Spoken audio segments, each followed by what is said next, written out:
Muy buenas tardes, amigos. Este es el programa Percepciones. Bueno, hoy queremos reflexionar sobre el debate de la segunda vuelta entre Keiko Fujimori y Roberto Sánchez. La pregunta de cajón, como se suele decir, es ¿quién ganó el debate? Pero antes de plantear una conclusión o una aproximación, queremos señalar cuáles eran las condiciones de este debate. Bueno, Keiko Fujimori llegaba al debate con una ventaja en general en las encuestas entre 3, 5 e incluso 6 puntos. Esa era la ventaja de Keiko Fujimori con respecto a Roberto Sánchez.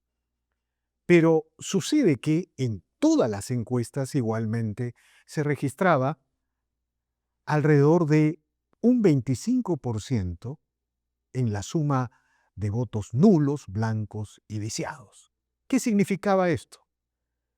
Que si el debate producía una tendencia general hacia un candidato u otro candidato, lo cierto es que podía ganar la elección cualquiera. Entonces, los candidatos, las estrategias llegan a este debate bajo ese escenario. Algo más, ha trascendido que en estos estudios, se sabe que en estos estudios, alrededor del 60% de este universo de 25% de electores indecisos tenía una opción más o menos antifujimorista, pero que no estaba decidido a votar por Roberto Sánchez. Pero ese es el escenario, el marco del debate. Cualquier estrategia electoral en ese escenario, en ese marco del debate, tiene que proponerse un objetivo: ganar a los indecisos, que es la condición de la victoria electoral en las elecciones del domingo 7 de junio. Bien, veamos.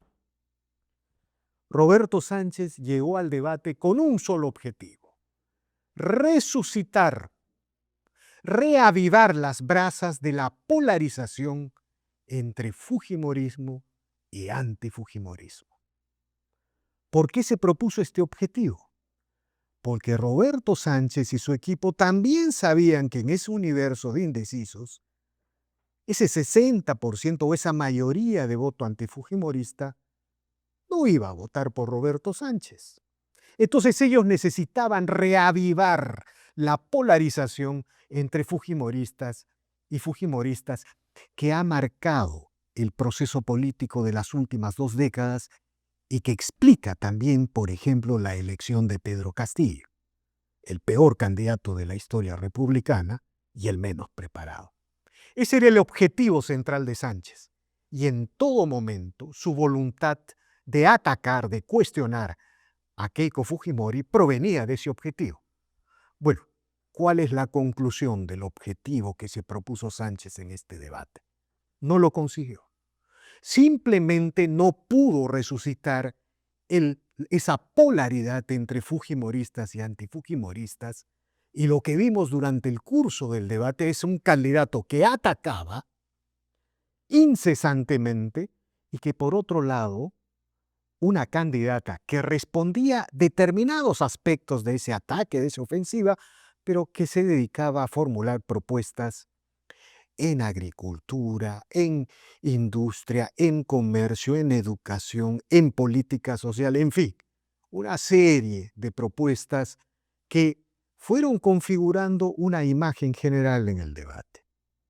Keiko era la candidata que tenía propuestas, era la candidata que más se aproximaba a la idea del estadista que requiere la crisis y las urgencias nacionales, y por otro lado, Roberto Sánchez, un candidato político, politiquero, que se dedicaba a atacar y que, de tanto mencionar que Keiko gobernaba y que era la causa de todas las tragedias nacionales e incluso universales, de tanto mencionar, bueno, empezó a aparecer como el candidato que polarizaba y atacaba porque carecía de propuestas. Ese fue el primer elemento central de conclusión, de impresión que produce este debate. ¿Cuál es el segundo elemento? Fundamental, a mi entender, en el curso de los próximos días y de las próximas horas hacia el 7 de junio. El otro elemento centrales quién representa la sinceridad y quién representa la falsedad. Bueno, amigos, las decenas de propuestas que planteó Keiko Fujimori en el debate, todas ellas son absolutamente posibles de ser asociadas a su programa de gobierno. Hay una Keiko en el inicio de la campaña y hay una Keiko en el debate final de esta segunda vuelta. Cada una de sus propuestas son atribuibles a su programa y a la propuesta de Fuerza Popular.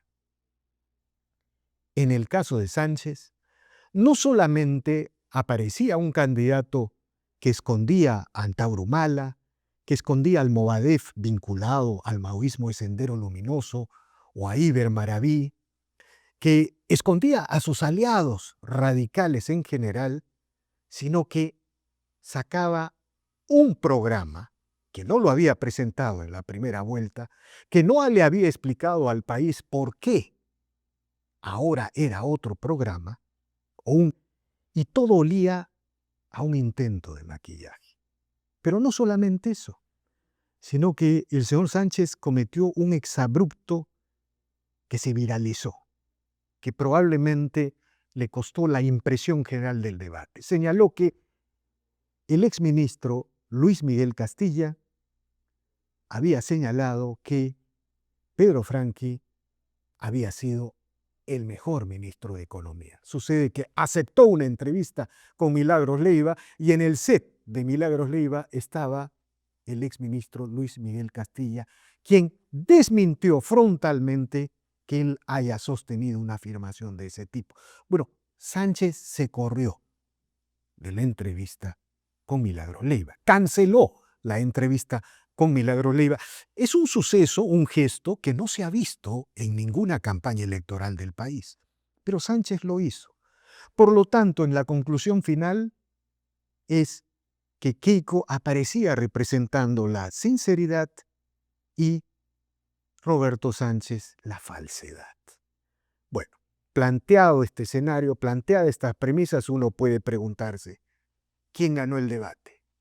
¿A quién le sirvió el debate más para avanzar sobre los indecisos, para neutralizar la estrategia que pretendía que el voto antifujimorista, que no va por Sánchez, sino que se mantiene en blanco, nulo o viciado, ese voto se mantenga como tal o quizá vire hacia la propia Keiko Fujimori? ¿A quién le sirvió? Incuestionablemente que Keiko Fujimori consiguió sus objetivos. De una u otra manera, detrás de la campaña de Keiko Fujimori, uno puede hoy sí afirmar, hay mucho ojo profesional, hay mucho diagnóstico, hay mucho focus group, hay mucho estrategia. Y por eso creemos que luego del debate de la segunda vuelta, los vientos en el Perú siguen soplando a favor de la democracia y de la libertad. Creo que este domingo 7, la mayoría nacional que rechaza el programa de nacionalizaciones y expropiaciones se va a pronunciar con meridiana claridad. Y el Perú podrá, de una u otra manera, superar todos los entrampamientos que lo han detenido, sobre todo en la última década. Bueno, amigos, espero que estas reflexiones sirvan para desarrollar una aproximación, un punto de vista. Y bueno, no estamos para medias tintas. Hay que votar contra el comunismo, contra el programa de nacionalización y expropiaciones. Hay que votar por la libertad. Y ese voto no es por Keiko Fujimori ni por Fuerza Popular. Es por la candidata que defiende el Estado de Derecho, el sistema constitucional y en este caso, valga el círculo que hacemos, la candidata se llama Keiko Fujimori. Muchas gracias.